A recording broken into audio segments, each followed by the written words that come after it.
ئەمڕۆ لە سەرڕاستپاردەی وەزارەتی ناوخۆی حکوومەتی هەرێمی کوردستان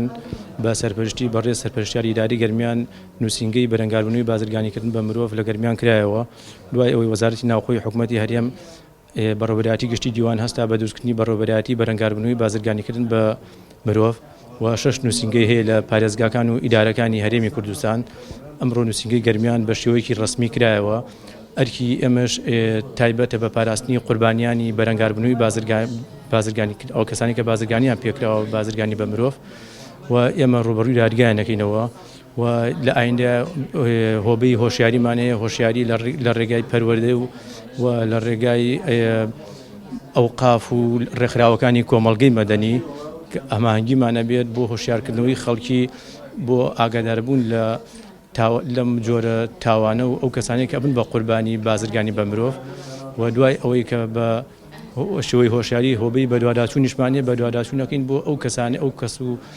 کرێکارانە بێت، کرێکاری بیانی بێت یاخود ناوخۆی بێ هەر کەسێک بێکەوە بزانێت بازرگانی پێوە ئەکرێت. دوای ئەوەی کە بەدواداچوون کرا زانرا بازرگانی پێوە کراوە ئەو کاتە کەسی لە ڕێگەی دادگاوە کەسی بۆ کرێتەوە و کەسانی تۆمەتبار هەواڵی دادگا ئەکرێن بۆ لێکۆڵینەوە لەگەڵیان. یاسایەکی تایبەتیشێ یاسای نەهێشتنی بازرگانی بە مرۆڤ، یاسای ژمارە 28 ساڵی 2012 پەرلەمانی عێراق دوای ئەوەی پەرلەمانی کوردستانیش بە یاسای ژمارە 6 ساڵی 2018 هەستا بە بەرکارکردنی یاساکە و ئێستا ئەو یاسایە کاری پێ ئەکرێت لە دادگاکانی هەرێمی کوردستان.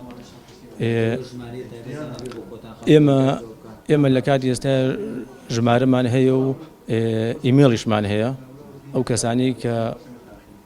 بزانرێت کەوا کەسانێک هێسێکی بازرگانی پێوە ئەکرێت ئەشکەنجە ئەدرێت و ئەمە زیاتر تایبەتە بۆ کرێکاری بیانیە کە لە دەرەوەی هەرێمی کوردستان و دەوری عێراقیان هێنن بۆ مەبەستی کرێکاریکردن دوای ئەوەی کە ڕوبەڕووی ئەو کەسانە ڕوبەڕووی بازرگانی ئەکرێنەوە لە ڕێی فێڵکردنەوە بێ هەڵخەڵەتاندن بێت یاخود ئەو کەسانەی کەسێرەی کۆمەڵی ئافرەت هێنن